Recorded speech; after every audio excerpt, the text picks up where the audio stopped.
Can introduce myself. I'm Frank Quiroga. I'm General Coordinator of Concomitantes. And then, first of all, thanks for being here.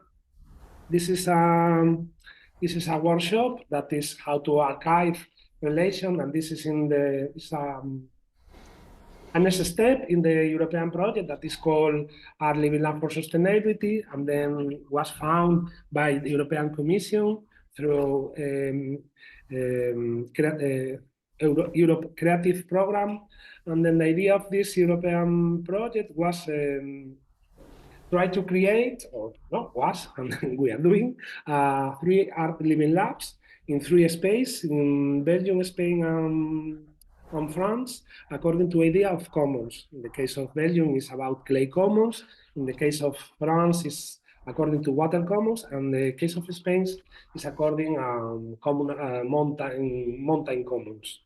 And then the challenge of these art living labs are how population or how citizens can manage themselves this land according to clay commons, water commons, and mountain commons.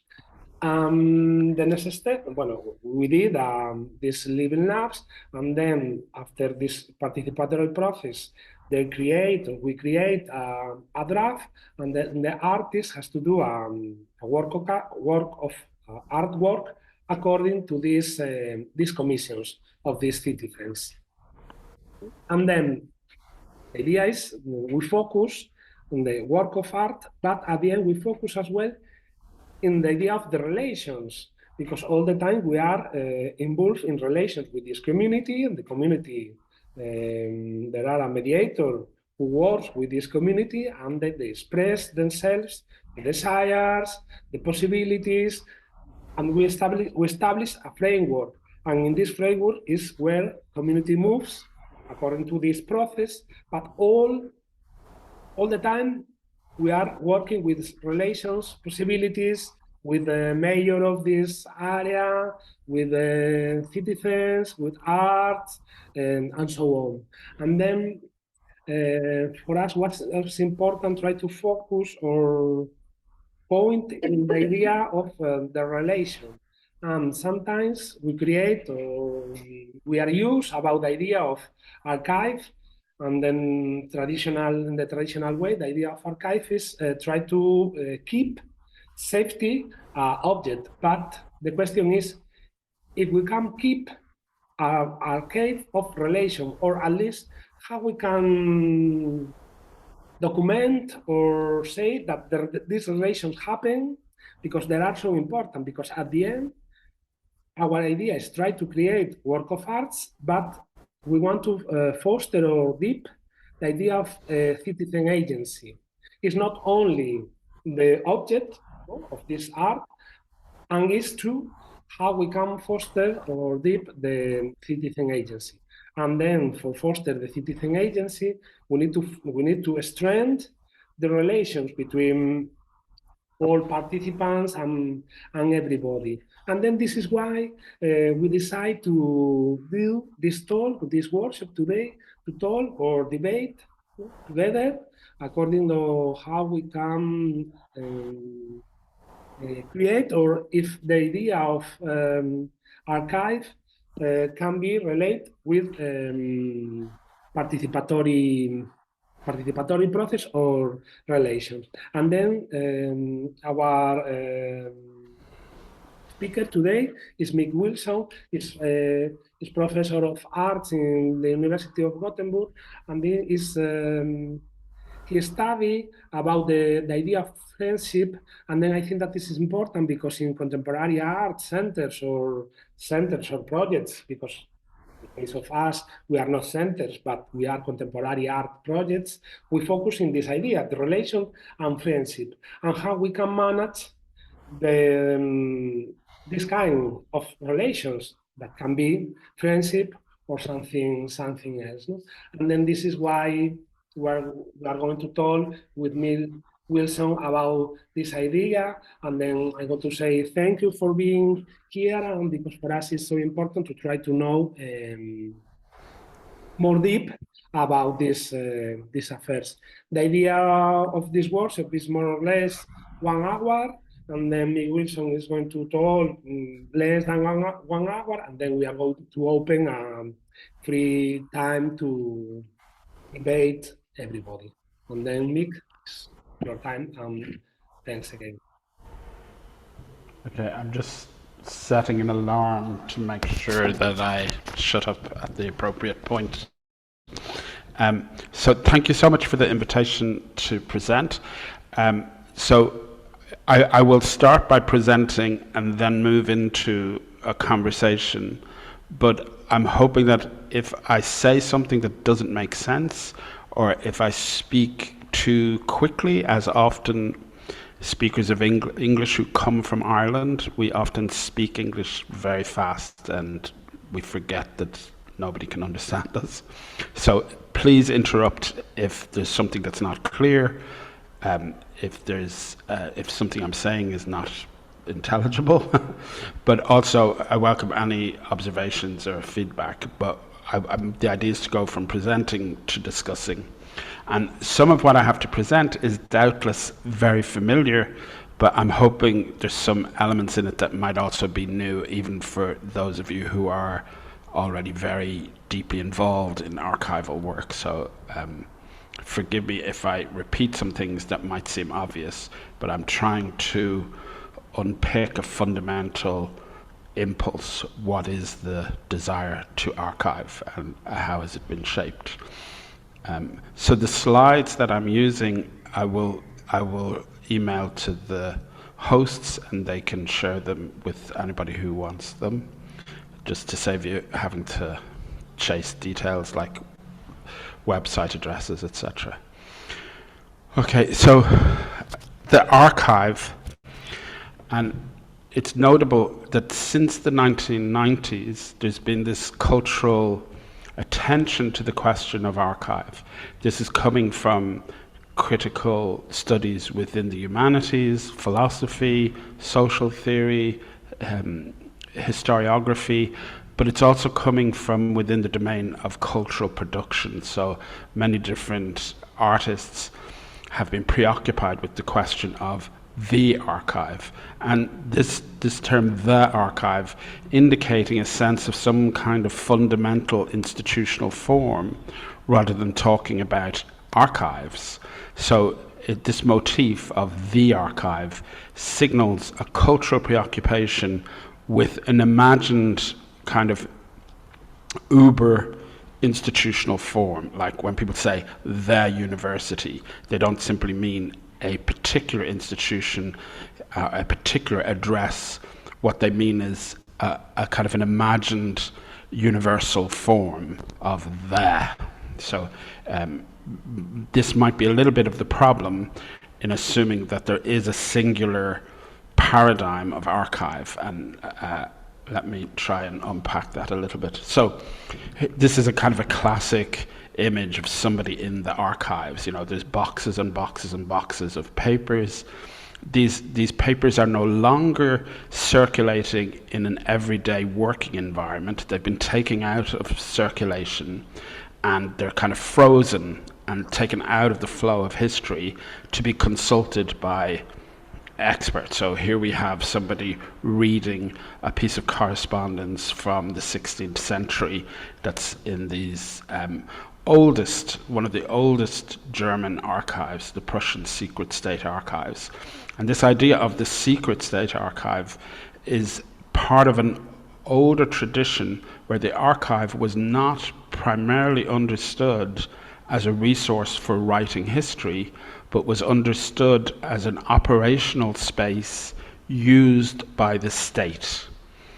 And much of this material was not to be accessed by others except by those who would access it as part of doing work. And I say that these are taken out of circulation, the idea being that they are put away as the kind of back storage of the institution or the state, and they're brought out to be looked at and consulted as a need might arise. But they're no longer everyday working documents, but they are also not put by to write history. They're put by for other reasons. The reason I start with a Prussian archive is because in the 19th century, in the context of changes of government practice, there is a change in the protocol and logic of organizing archives. You have this idea that the way in which records, documents produced in the everyday work, the way in which they should be taken out of the everyday work environment and put into storage is based on where they were circulating, the date, their use, their proximity to other documents, so that the archival organizational logic should be consistent with the day-to-day logic of the workplace from which these records are being harvested. The other thing is that the principle is not that everything must be stored, but certain things must be stored. So there's a moment of judgment of selecting from all the things that are circulating on a given day, which things might be taken out of circulation and put into long-term storage. The other thing that's happening in the German context is there's a change in the way in which history is being taught. And you have this idea that to do history is a kind of scientific undertaking and not simply a literary one. So in the 18th century, the practice of history was largely understood as a literary undertaking, not exclusively, but largely. With the development of historians like Ranke, who had this emphasis on writing the historical narrative from evidence, from an evidentiary basis, and the main evidentiary basis that he was interested in was the archives of various entities, particularly the state archives of the various German states. When Ranke applied to get access to this archive that's on the screen, he was refused.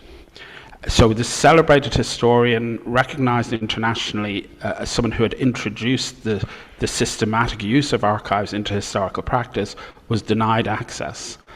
And the reason for that was because there was material in here which is potentially revealing aspects of state practice which the state doesn't want revealed. And so even though Ranke is a renowned and accomplished academic, he's not allowed access to some of these German state archives. So this is what's important, is that originally archives were understood as keeping records that were of value to the people who were keeping the records. It's in the course of the 19th century that we have the idea that the function of the archive is to keep records that will be of value to scholars and others who will study in the future and use these materials for the purposes of research, etc. So today, this is the International Council of Archives' definition of what an archive is. Archives are the documentary byproduct of human activity retained for their long-term value. The records created in the course of the everyday lives and actions of individuals and organizations offer direct insights into past events. So the historical model of the archive is now the dominant standard approach. Like people, archives are diverse. They come in a variety of formats: text, photo, video, etc. Archives are held by individuals and institutions, public and private, and sometimes the word archive is actually used literally for the building in which these materials are stored. This is the kind of international standards. I'm not going to stay in this space for long, but I just want to establish a kind of background reference of what archives are. So in this International Council on Archives, they say trust is paramount. It's paramount importance in determining the societal value of archives. To be trustable, the archives must be authentic, they must be reliable, they must have integrity, and they must be usable. So you have to be able to get to them. There must be integrity. They have to be full. That is, that the material is comprehensive rather than partial. So although there's a principle of selection, the thing is that the selection needs to be consistent. You can't have, well, today we're putting into the archive things that are on yellow paper, tomorrow we're putting in things that are on blue paper. That kind of arbitrary selectivity undermines the integrity of the archive. Reliability, that the materials, the records, are what they pretend to be. So if a record is dated as produced on the 19th of July in 1897, that is what it is, and not something that was written 10 years later as a kind of masquerading as the original document and so forth. Okay, so these are the principles of archiving as generally understood. So in order for this authenticity, reliability, and integrity to be assured, it's really important that we have a clear sense of the archive's purpose, who the author of the archive is, how it's been produced, the particular content and format that it works in. So there needs to be a consistent principle at work that founds the archive's logic. And this is the advice of the archivists. They say, remember that an archive is not to be regarded as the objective truth. Records themselves are constructed within the prejudices of the record maker. So the archive might be a resource, but it is not the truth. This is an interesting proposition, that archives are not only considered to be of long-term historical value, archives are not consciously created as historical records. So this is I think in the popular understanding of archives, and the way very often in the cultural sector we speak about archiving, we think of it as a kind of a willed act of trying to produce a source for a future historian to work with, rather than something that is systematically extracted from the day-to-day flow of work, so that it's about taking documents out of lived use and putting them into back storage as a function of the organization, not as a preparation for the future. So you go, okay, we put this in because some historian in the future will definitely find that really interesting. You know, we got this telegram from the Nobel Prize winner, we need to put that in. That kind of logic is not for the professional, systematic tradition of archiving, is not really the logic of archiving. Of course, in the cultural sector, we have different meanings arising. The last thing I wanted to, in this context, to point to is the Universal Declaration on Archives that's been adopted by UNESCO in 2011. And so this is the kind of global United Nations kind of orbit of ideas of what archives are. Archives record decisions, actions, memories. Archives, unique, irreplaceable heritage passed from one generation to another. Archives are managed from creation to preserve their value and meaning. They are authoritative sources of information underpinning accountable and transparent administration actions. They play an essential role in development of societies. Open access to archives enriches our knowledge, etc. So this is the ways in which the archive is understood in a kind of professional context. I have a couple of kind of anecdotes to tell now that trouble this a little bit. So the book that's on the screen there is a book by a historian called Caroline Elkins, and she has documented and mapped and narrated the extreme violence that was produced by the British Empire in its repression of Kenyan moves for independence and for ownership of land. Something that's popularly called the Mau Mau Rebellion. What happens in the repression of the Mau Mau Rebellion is extraordinary violence in the form of concentration camps, torture, on a huge scale. The British, in their withdrawal from Kenya, invested a lot of energy in destroying their own archive records, both to conceal this kind of violence as well as to conceal other things. This archivist, Tim Livesey, has written an essay on this kind of pattern of the British officials operating a double filing system, a double system within the archives, to prevent the native from accessing certain records which were sensitive for various reasons. And so here is a systematic distortion of the archival process, which is an integral part of state practice of violence. And that leads us to this funny reaction where many colonized peoples, in the effort to establish independence, engage in the project of reconstructing a national archive to begin to both replace the records extracted or destroyed by the colonizer, but also to produce an archive which is often predicated on the same logic as the colonizer's archive.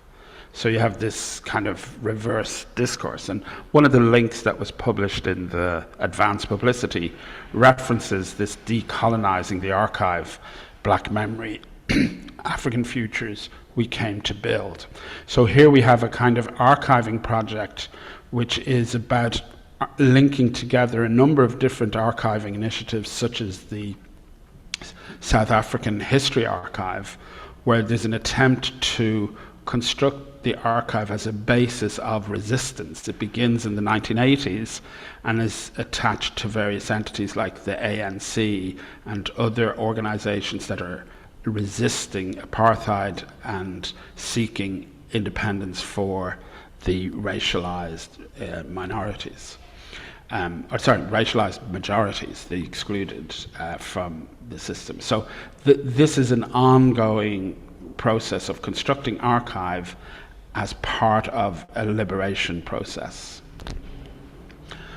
Returning to kind of the European mainland for a moment, you have this is a project in Amsterdam called the Black Archives, and this is an initiative that is kind of built around the kind of core of it is the Afro-Surinamese presence in the Netherlands, and particularly the organization of the Afro-Surinamese population and community going back for more than a century. And this archive exists as both a practical archive and as an artistic project.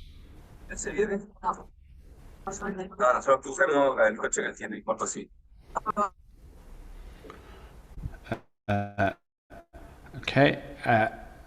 then the archive is engaged in producing public manifestations that come out of the archive that are attuned to various events. So this exhibition a year and a half ago on the anniversary of the abolition of slavery in the Dutch context. So another aspect of this struggle over the archive is the question of what forms of memory work and historical work are legitimated. So the colonial powers installed their version of what the archive is as the key historical technology.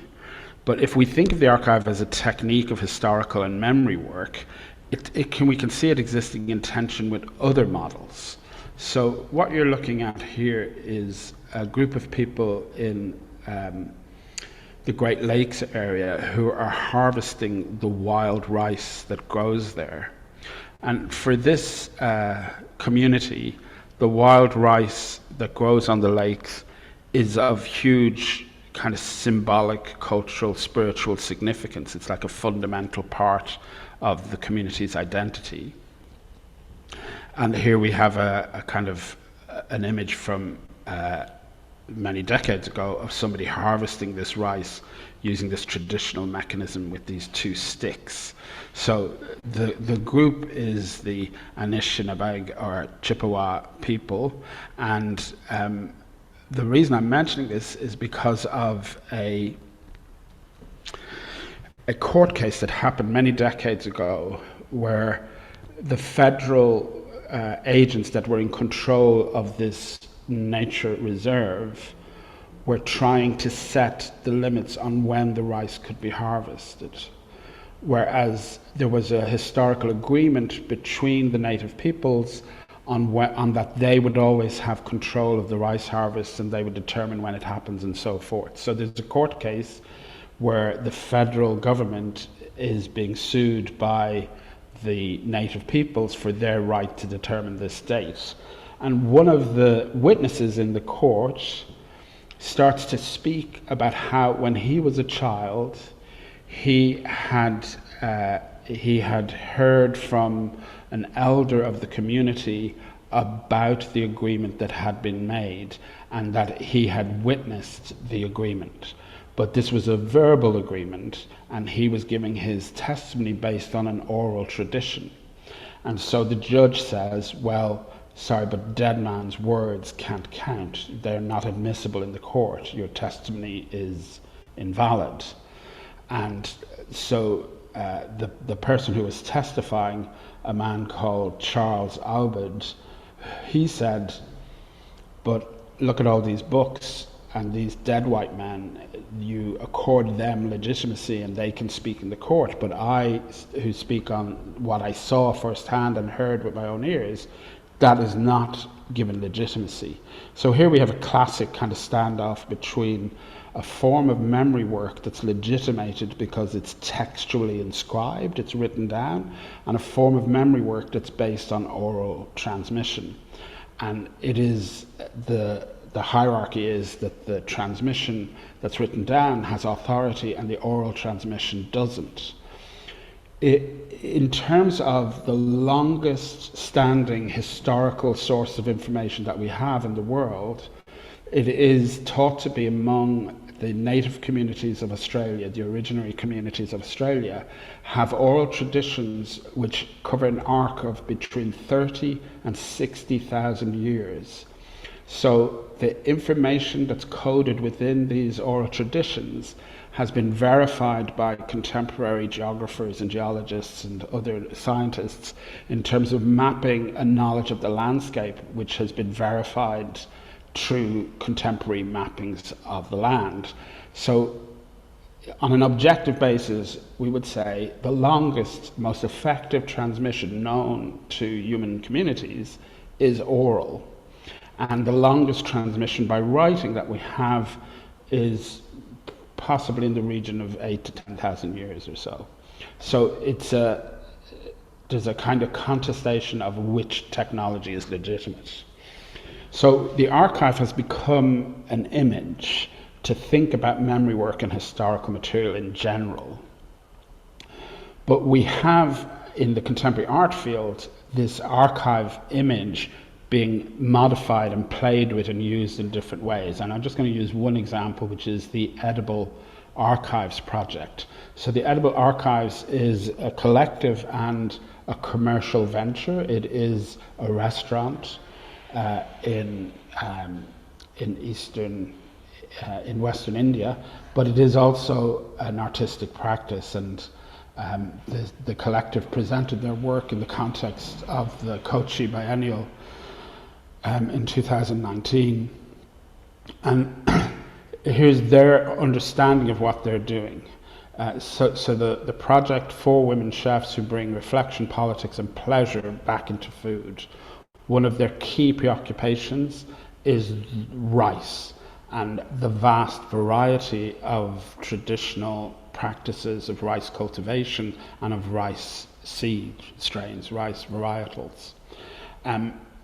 So they work with rice as one key object of focus, but their proposition is each meal that we cook becomes an entry into the individual edible archives of the people eating it as they experience the journey of the rice and its accompanying ingredients. So this proposition that the archive entry, the record, the document is the meal, and the bearer of the archive is the person who eats the meal, and their accumulated experience of everything they've eaten in a life is an accumulation of records in an archive.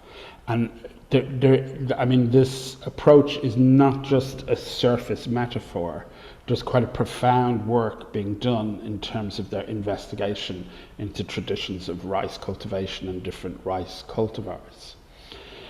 So there are many different practices and traditions that are concerned about their own status in the archive or museum.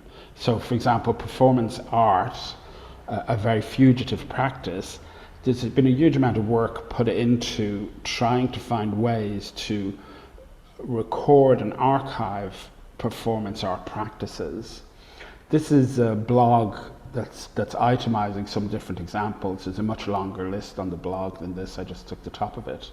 One of the one of the archives that's referenced is the work that's been done by the Southern Conceptualisms. Sorry, my Spanish pronunciation is appalling, so you'll have to hear it in your head. But it's the Conceptualisms of the South, a project that has a close working relationship with the Reina Sofia in Madrid, and the Southern Conceptualisms is a network of about 50 or more people who are concerned with the way in which South American developments within the space of conceptual art, having become of interest to a global market, is kind of being domesticated and kind of denatured. So the very strong political dimensions to these practices is somehow being eroded, undermined, or disappeared through the kind of absorption of these things into the global kind of art market. So this is an article published by some of the members of the Southern Conceptualisms in L'Internationale Online, and here they map out their particular approach to the question of archiving. And so they're saying we're aware of this interest to kind of collect this material, and we want to protect this material from its kind of being caught up in the wrong rhetorical frameworks. So this is from 2016, a list of the archives that the group were then working with. And as an illustration of some of their work, so this is the Archive of Visual Resistance from Chile, and this is some extracts from the archive, and this is the work that they've been done. So in this image here, you have the condition of the archive before they start working with it, and this was an indication of some of their progress in 2016. So they have kind of a number of objectives in their policies for archiving. Say, we take research to be above all else a political and not merely an academic exercise. Producing the memory experience, tracing, joining, organizing, and reinterpreting the documents produced.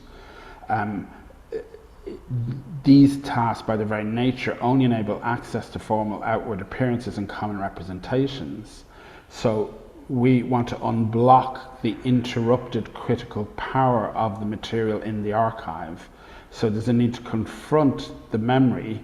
It's essential to recover the sensitive register of the experience. So this is about an integral activation of the archive. So not thinking that the archive is there waiting to do something to it to activate it, but that it's intrinsic to how the archive is constructed, that it is already activated.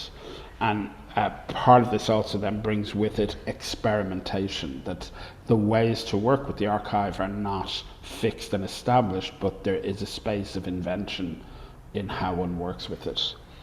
So there's a wide spectrum of practices and terms like community art, participatory practice, socially engaged art, literal art.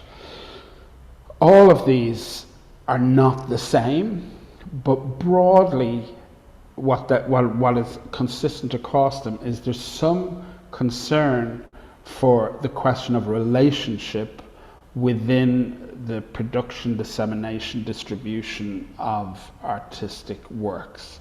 So they have different paradigms, different priorities within that, but the historical model, not very long historical, but the historical model of kind of late 19th century modernist, early 20th century avant-gardist paradigms that, the work of art is something that's produced by the kind of exclusive individual agency of the artist, and then it goes out into the world to circulate, be misunderstood at first, and then eventually accepted as the great work, etc. That grammar of social relations around production and distribution is a grammar that's being reworked, reinvented, so that this, whether it's the moment of production, the moment of public encounter, or the moment of kind of historical inclusion, that all of those moments are being rethought in terms of the relations at work, not simply the agency of the great artist or something. So for these practices, there's also a question about how to be conserved and maintained, and the question of the archive arises. So I just want to mention a project here that I worked with quite closely, and this is the work of a German artist based in London, Catherine Bohm, and last year we published a book on aspects of Catherine's practice. The book is called Art on the Scale of Life, and this book came out of and accompanied a process where Catherine took everything that was in her possession that related to her practice, all the contents of the studio, and although Catherine's practice is an out in the world social practice, that she still operated from a space of studio, and as an exhibition in the showroom, all the material from her accumulated practice over many decades was put into a system of display and a process of audit. So there was a kind of a documenting of everything that was in the kind of traces of her practice. One of the kind of propositions in the exhibition was, I don't want to do another project, I want to make a pile, and the pile was all the stuff that has been produced or left in the wake of this social practice over 3 decades. But I want to make a pile in relation to some notion of future use. So within this exhibition process, everything was brought into this space. Some of it was available to be taken away. Some of it was documented and then donated to a particular place. Some of it was claimed by different communities or constituencies or individuals. But what I'm pointing to, though, is a kind of systematic public moment of auditing an artistic practice that is effectively includes a moment of archival work, but clearly conceived in a way that's more attuned to the terms of an art practice than to the kind of standard terms of archiving. For many social practices, it is the website, the social media, or a book that functions as the means to record the practice, but this is not necessarily an archival function. Like, this can be simply a kind of mediating function, a moment of publicizing something, but it's not necessarily serving the function of archive as we've outlined earlier. And then on the other hand, some curatorial and artistic projects are using archival paradigms, but inventing something else on top of that. So they start with the idea of archive, but they invent a way of working that moves beyond. So just one example of this. This is coming from the city of Brno, and this is during COVID. They developed this experiment when everything was in partial shutdown, etc. So what they decided to do was the Tick Gallery to support contemporary art and artists when they couldn't do stuff. And what they took on was an experimental archive which initially appeared to be temporary, but has been developing its activities to try and make them more durational. So what they did was they invited people to propose their practice into a process where they would work to produce an online archive both of the individual practices and of their interrelations. And this is presented as an experimental process.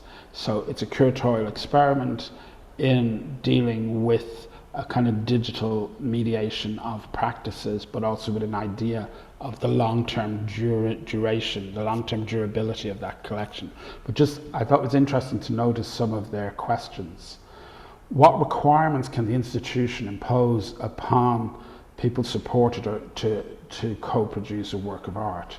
Should there be any requirements? How should the danger of data disappearance, typical for web platforms, be dealt with? Data disappearance is usually simply the result of the project having spontaneously or formally ended, or perhaps the domain not being paid for in time. So their concern is specifically with digital practices, but I think there's a general question about the dependency on existing digital platforms to be the space of archiving has certain, you're still left with all the problems that archive thinkers face with, which is the question of preserving beyond the horizon of just today, preserving for a long future. Okay, so now we get to the heart of it. What might it mean for practices that give primacy to some idea of social relation to archive those relations? And what does it mean to be custodian of a relation? And I guess I'm a little bit cautious of this way of framing it. And that's why I tried to map the history of the archive. Because what I would like to propose is that there are other techniques of collective memory than archive. One of the things that's happened in the last 30 years is the dominance of the archive as a cultural imaginary of how memory and history works. It's as if a society suddenly believed there was only one way to make a picture, and that one way of making a picture was to explain all picture making. We have got to the point where we seem to be thinking that any form of collective memory must be archival in its nature. And what I've tried to propose by the reference to these different responses to the colonial evacuation of other forms of memory is the possibility that memory work can be done in a different way. And one of the things that I think is really important is an idea has emerged within the global kind of space of international relations, but it's an idea which has come primarily out of the West. And that's the idea that remembering, publicly disclosing memory, especially traumatic memory, is the means with which to handle history. You must disclose historical atrocity because disclosing it will enable you to navigate into the future without that past violence haunting. And I would say there's very little evidence to show the truth of this claim. There is no reason to assume that remembering genocide prevents genocide. So there's a certain kind of dominant mythic understanding of how memory works, and the archive is caught up within that and has become a kind of dominant concept. What I mean by that is, recently I was in a workshop with colleagues where we were looking at a set of materials that are available online that come out of a particular artist's institution. And the question we were faced with was, is there something we could do to promote more use of this material by other artists and educators, but using it in a way that was kind of consistent with how the material had been produced? So it's not just a publicity campaign saying, here's this great stuff. It's about building relationships with this material that would make it usable for many other people.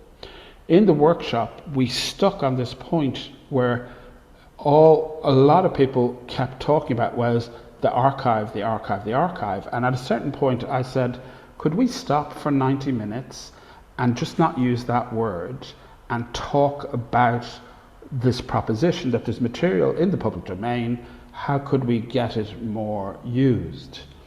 And I was trying to explain, it's like we have this turnip. This turnip is a very northern European vegetable. We have this turnip sitting on the table, and everybody is looking at it going, this is a terrible mango. This is a really awful mango. It doesn't have fruitiness. It doesn't have sweetness. It's not soft. It's a hard, raw turnip. And I said, well, this is kind of what's happening. The powerful dominance of the trope, the image of the archive, is preventing us from seeing a collection of material through another figure, through another image. So instead of seeing a collection of material as an archive, we could see a collection of material as a basket of good things. And the question becomes, how can people access the good things in the basket? It doesn't become, what's the system of records? What's the indexing? What's the taxonomy? Which are questions that come with the question of the archive. So my first proposition is, if our issue is memory work, do we have to think of memory work through the archive? Because it's embedded within a whole set of understandings which we might wish to problematize. The second thing I have is about the relation. So if we think what archives typically hold is some kind of record. In the edible archives, their proposition was to kind of metaphorically transform that. The meal that goes into your stomach, the thing that you eat, is like a record going into your archive of what is edible, what has been eaten.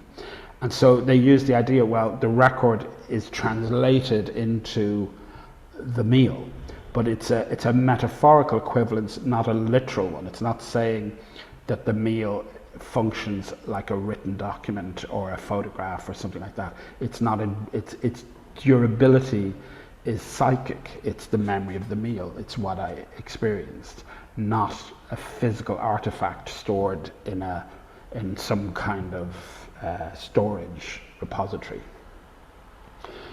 One of the things that we might consider is that social media, Facebook, Instagram, what used to be called Twitter, these are literal archiving of social relations.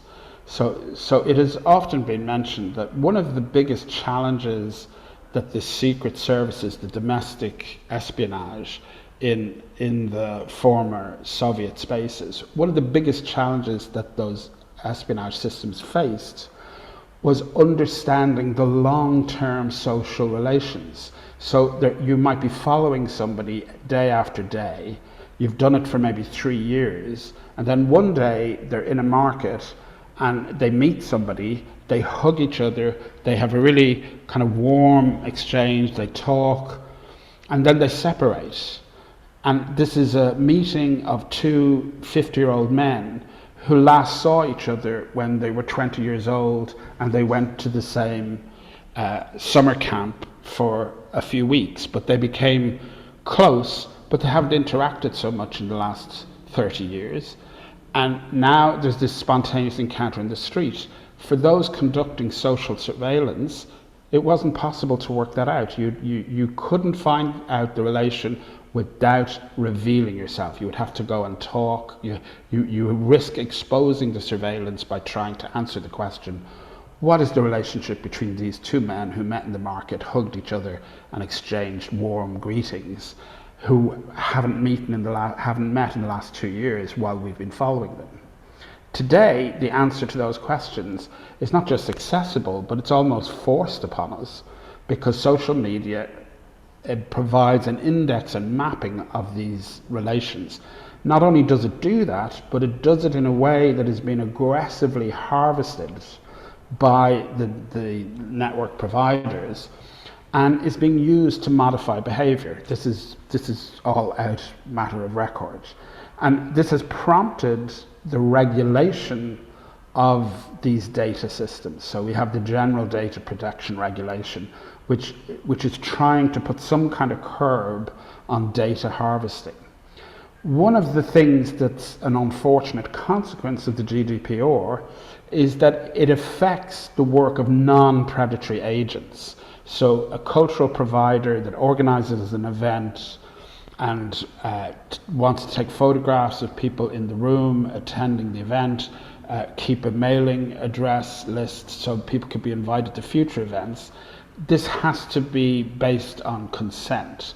So this is creating quite an extra layer of administrative overhead, and it might seem trivial, but it's a big part of the work of organizing events and communities of practice, is being very careful about what data is being gathered, how it's stored, how it's kept secure, who has access to it, when will it be destroyed, etc.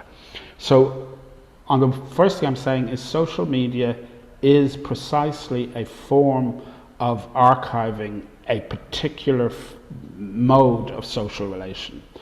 It is not the model, I think, that we're interested to follow, but also it brings with it this new legislative framework that's trying to prevent the kind of predatory behavior. And so if we are engaged in any form of gathering and holding material that pertains to people and their activities with us, we fall into having to deal with things like GDPR. So I'm not saying that archiving social relations means keeping address lists, etc., but I'm assuming some part of this involves this very basic raw data, and it has to be approached within this kind of legislative framework, which is a significant issue.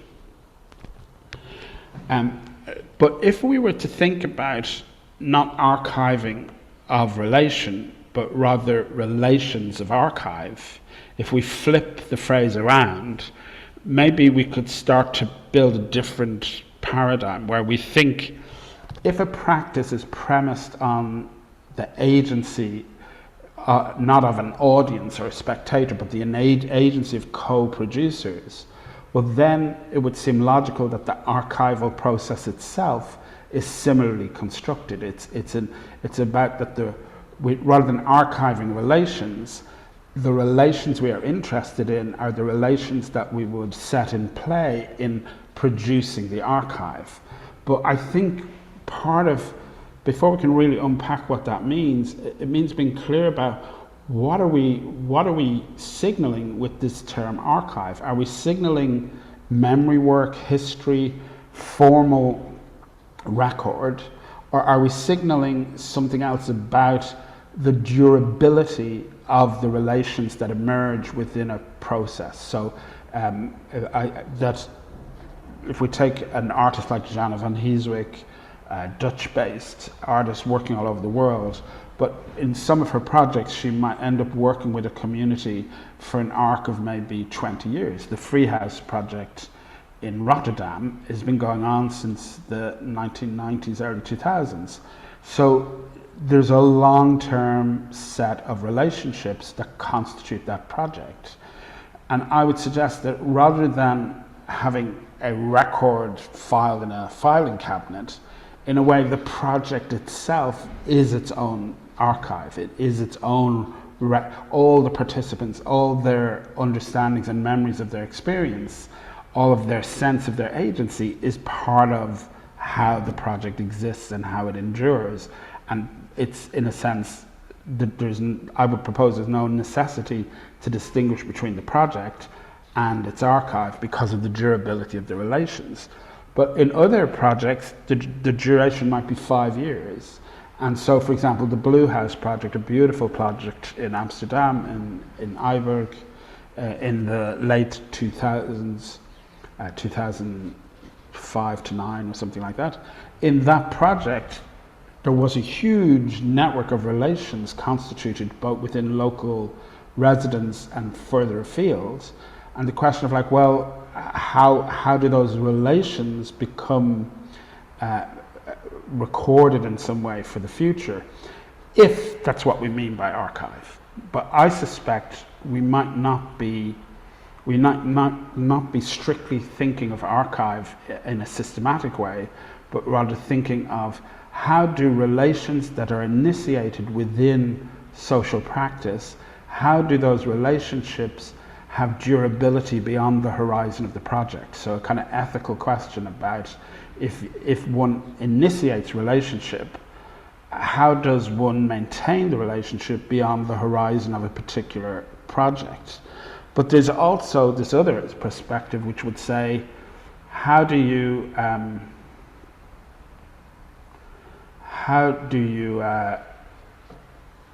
sorry, I lost my thought there for a moment reading the chat window. So one aspect of the wanting relationship to endure, it's also, just as things begin, they can also end. The value of human relations is not in their eternity. It's so to spend an afternoon with somebody in meaningful dialogue doesn't have to be guaranteed as a lifelong connection. That's not like there's no necessity for things to last beyond certain horizon that's kind of inbuilt to the nature of the activity.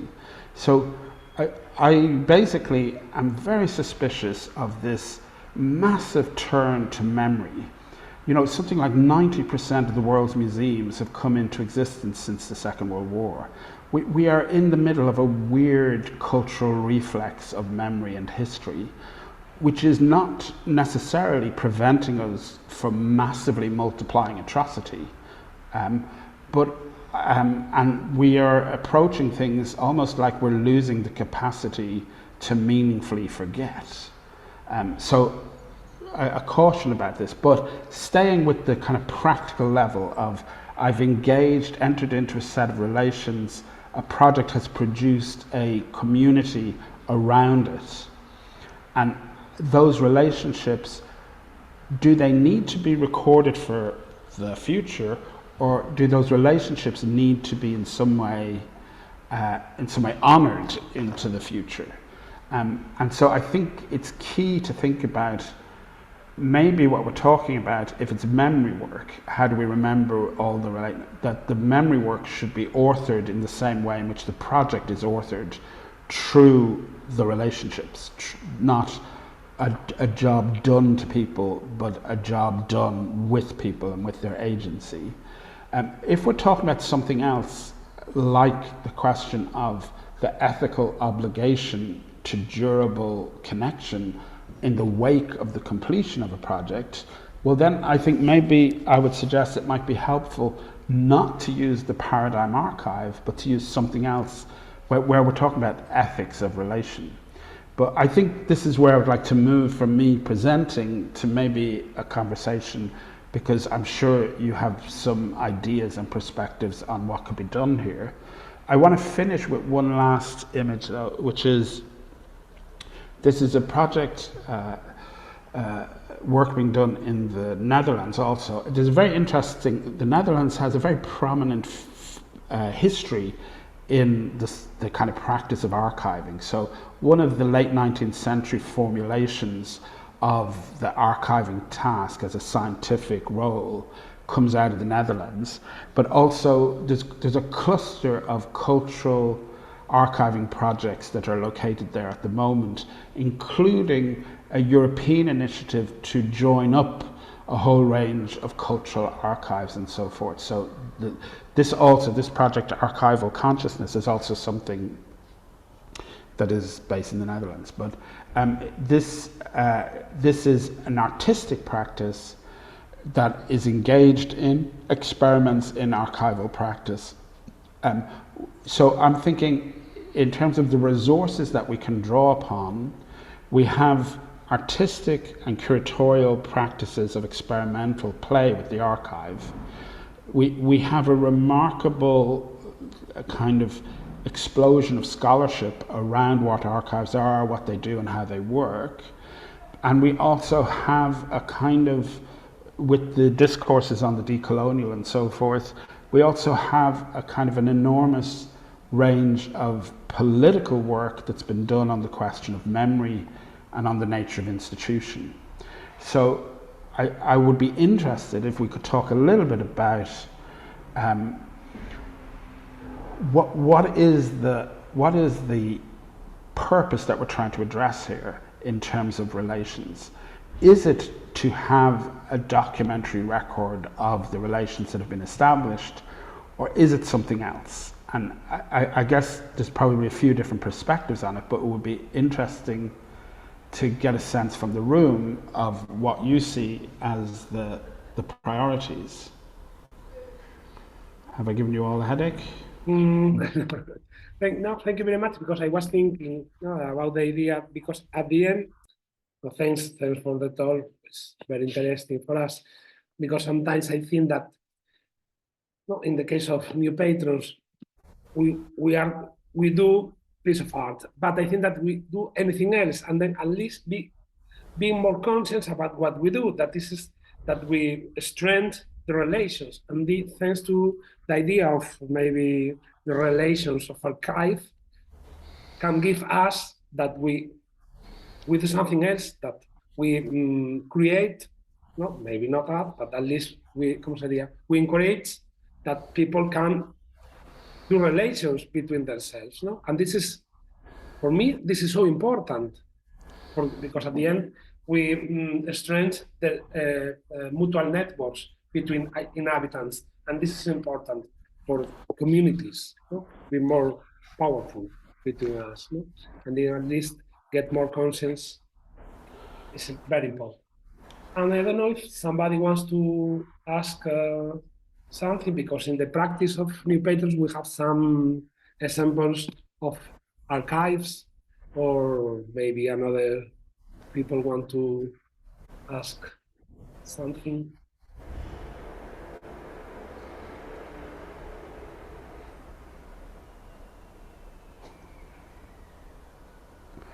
Don't be shy.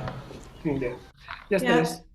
I want to ask, but it's more to Fran, if I understand well, it's that you want to use the relations you are creating also to become a bigger network, and that they can share, or that's what you want. If I want to create a network. Yes, with all your relations you are creating during the different processes. Mm-hmm.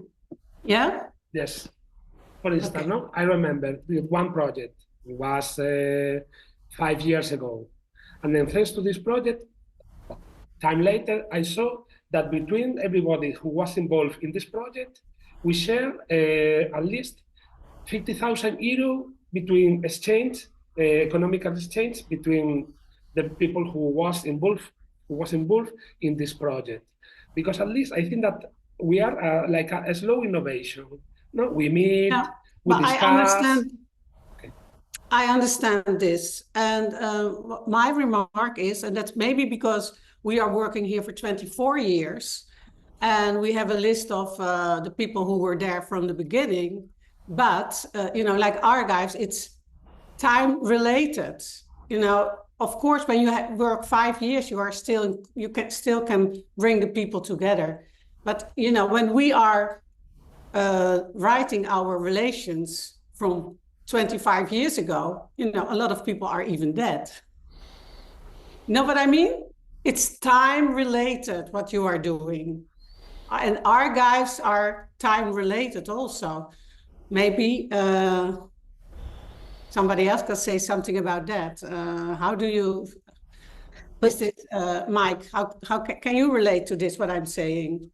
So I think in any practice that we have, like organizing a network, teaching, training, organizing a project, we produce a huge amount of material trace. There's a huge amount, there's emails, there's da-da-da. And so we have a kind of unintentional, unorganized, unintentional gathering of records. They're in your email accounts, they're in the email accounts of the people you've emailed, it's in social media. There's lots of stuff, there's lots of material, particularly digital material trace. And so one of the questions that we face is, what are we doing with that material and digital shadow of all the things we do? Do we just let it, rot with the digital machine? Is it like left in the cloud, unignored, and somebody doesn't pay the rental on the space and it disappears? Or it sits in our email account dormant, and then maybe in the future someone gets our hard drive and that? Or do we have a consideration of what's happening to it, or do we just leave it to chance? And I think one of the things that's emerging is it's become clear we can't leave it to chance, that we have some kind of obligation, because some of the material on our hard drive or in our email account is actually sensitive, even though it might not be immediately apparent that it's sensitive. So there isn't a conscientious need to just manage all the data we create.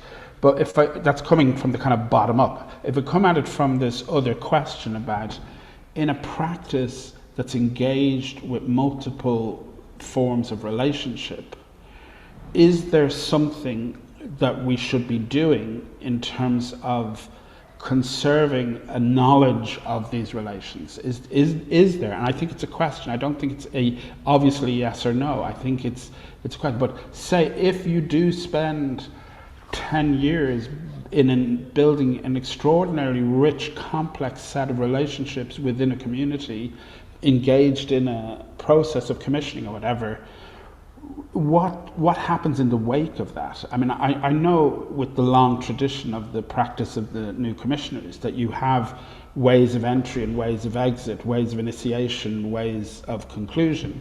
But the question is that in those moments of conclusion, is there, beyond the kind of public record that's pushed out, the result of the commission, the documentation of that, the books that publicize or explain the model of the new patrons, beyond those things, is there anything else that's needed? But I don't think the answer to that is obvious. I think that's for you guys to work out. Sorry, Kiara, you've been trying to get in for a while. I think everything is linked. Well, for me, it was one of a preoccupation of the lack of archives. For instance, in France, with the Fondation France, we never thought about this. Of course, there is a big amount of papers and the studies. And as you say, there is the shadow, the hidden aspect. Even some text, and very interesting text, for instance, for people inside, outside, concerning a project, which are never revealed. It was one of my wish, for instance, in a website, to reveal some moments and aspect, even some relation between commissioners. Sometimes there is a network which is building from one project to another, and there's amazing human aspects that we never speak about. So I think it should be from the beginning, and I think Fran is right in this.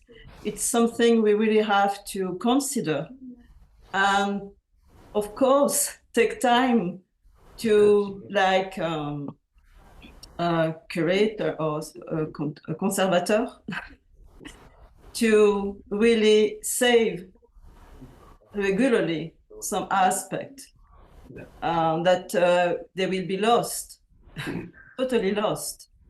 And I think already in France, there are amount of archives which are already lost, for instance, because it has not been considered since the beginning. We spoke during meetings, but never did something for it. Now we can try 30 years after, since the beginning, to do something. But so I think it's really important. But the relation that we're speaking about, I think, don't you think that there are different, not scales, but different lines of the work we do, the relation, what the relation produce, some materials aspect, unknown aspect. So I think there are a lot of ways of reconsidering this. No, I do not know if I'm clear on this. Yeah, but I think even the relation with what is produced. Before me answer the question of Valerie, I don't know, Chiara, if you want to ask something too, and then you can and Mick answer together, because we are more or less in the end of the conversation but Chiara Okay, wants to sorry. ask something. No. But at least Chiara tell us, and then maybe later, Mick, you can answer together. Chiara. Thank you for the presentation, first of all. And it meets what Valerie was saying also in parts, because while I was talking, I was thinking, if the archive can be a paradigm. So I already have a question.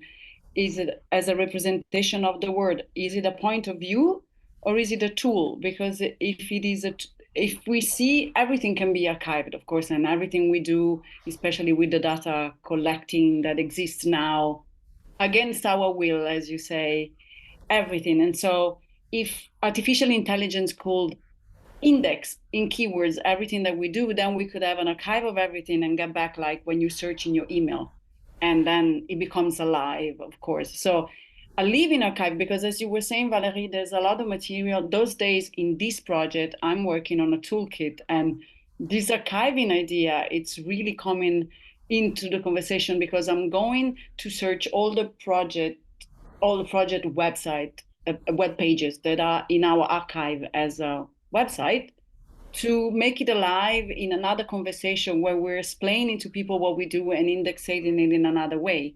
So I think that it's interesting to be alive that and conserve knowledge that it keeps referring to ongoing things. So the interest is because the life of an archive is someone that goes and consults it. So how to make it ongoing with our life will be the real question, really interesting for me, for people to go. We have too much data, so what archive are people going to see and how do they implement it in their everyday life, which for us here is curating an art, will be my question. Sorry, I've been a little bit long, but it was confusing while I was thinking also. This is great. I mean, so I would, if I go back to that workshop I was in, the problem was the people couldn't focus on the task they were trying to accomplish because they were redirected into a conversation about another object. So I'm saying, instead of talking about the mango when you're looking at a turnip, what we need to be clear is, what is it that you want to achieve? Like, what is it that you want? And then what devices or strategies might be useful? And I suspect you have two things. One is you have a very complicated field and history of doing really interesting work. Like this paradigm of the new patrons, I mean, it's really exemplary, and it's got so much richness to it, and there's a great depth of experience.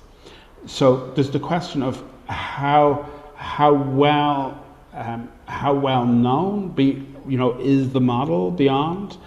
What are the ways in which people could actually learn the technique, the practice, the ethos, etc. So I think there's a question about, is there a value in gathering what is already done and known and finding a form to make that accessible? Probably building upon the ways that's done already. So it's a question of like, is there a way to augment what is already done in terms of how the world accesses what we do beyond the first-hand encounter? But there's a second aspect, I think, which is this question about the different registers of relationship here, because there's not just the relationship between the kind of the instigators of particular commissioning processes, but there's also the relationships between those and the accumulated history of those things. So I think there's a question about a narrative or narratives of the work that has been done and is ongoing, and the dynamics of relationships within that. And that's maybe not a technical question so much as a question about exactly what is wanted in that space. But I definitely think there is room in both of these to do something interesting. In terms of funding, like, there's huge resources being targeted at, like, not necessarily for good reasons, but there's huge resources being targeted at digital archiving. It's just a kind of priority with the EU, and they're throwing money at it. So it would be, if you had a purposive agenda, it would be possible to find resources, I think, quite readily. And I think there's lots of partner institutions that would be interested to work with you. So I think there's lots of possibilities there. Go ahead, Amanda. A little bit, no, shortly, Amanda, if you are able to.